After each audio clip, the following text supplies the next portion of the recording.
And so he does that, and when they come there, they say, she's my sister.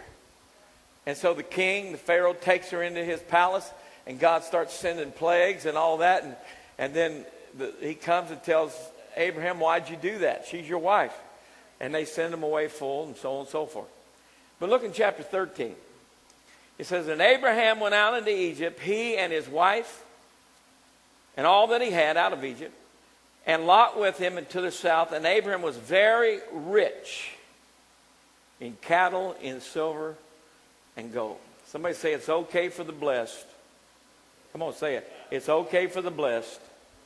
Come on, say it. It's okay for the blessed to be rich. So you can be rich as you want to be. But you got to make right decisions with your richness. So you got to be smart. Smart and rich. Amen. And you got to be rich in faith and rich in the spirit and so forth. And watch this. He went on his journey from the south even to Bethel, unto the place where his tent had been at the beginning, between Bethel and Hai, unto the place of the altar which he had made there at the first, and there Abraham called on the name of the Lord. The title of this message, if you want to get the tape, is called Between Bethel and Hai. Bethel, Beth means house. Bethlehem means house of bread. Bethesda means house of mercy. Bethel, El in Hebrew means God. So, house of God.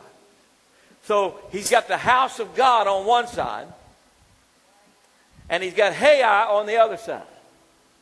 Hai. And Hai means ruin. It means a heap. In your experience, walking with God, you're constantly in that position.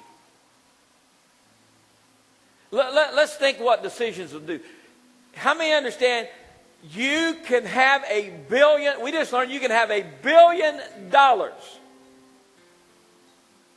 and find something that you can't afford to pay. Tiger Woods just learned this.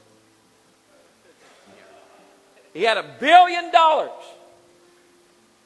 and did something that he realized he could not afford the cost. John Edwards found out that there are things that you make decisions to purchase, if you will, that you can't afford. Here's a man that potentially could have been the president of the United States. And he sold that. He was between the White House and the brothel house. He was between the house of God and ruin, and he chose ruin. He made a decision based upon an appetite. In Genesis 25, there's a fellow named Esau, who was Jacob's brother. And Esau comes in one day and he's hungry. He's hungry. He's tired from hunting. And Jacob's got some soup on, some red stew. And he said, man, I'm so hungry that I'll give you my birthright for a bowl of that soup. You say, well, that's crazy. Well, imagine this. That men and women all over America and around the world will trade their lives in for a bunch of coca leaves, crunched up, turned into powder,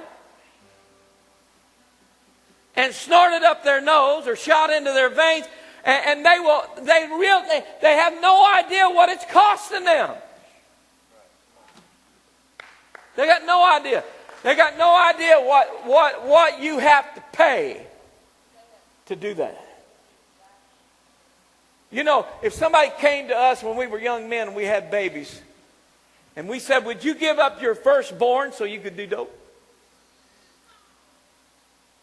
Would you give me your wife? Would you give me all the money that you could potentially make for the first 30 years of your life just to do that? The book of Luke, Jesus gave a parable. He said, no man that builds a tower sitteth not down first and taketh account of what it's going to cost him to build that. Your entire walk, you're in between the house of God and destruction. One false move, one bad decision, and you'll sell that birthright over a bottle of Jack Daniels, or some prestigious moment to be accepted in some little group. Would you sell your family for money? If your family, if somebody came to you when you were thinking straight and you had your little babies around, you said, what would you take for them? That's absurd. People do it every day.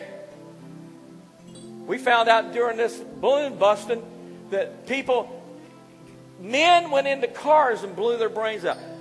Took their life away from their families because they sold their life for money and power.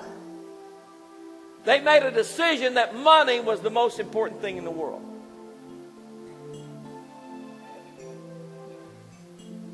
And they forsook the house of God. They forsook Bethel. They went away from it. Everybody in here, we're all in the process. We're the subtotal of all the good and bad decisions we've ever made.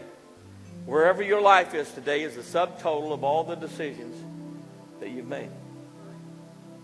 34 years and something ago, I made the best decision I ever made. I started making bad decisions when I was a kid. Going along with the crowd. I'm game. That was our favorite saying. Hey, you want to do this? I'm game. Let's do it. I'm game, and being accepted by that little group is more important than my mother, my dad, my brothers, my sisters, my kids.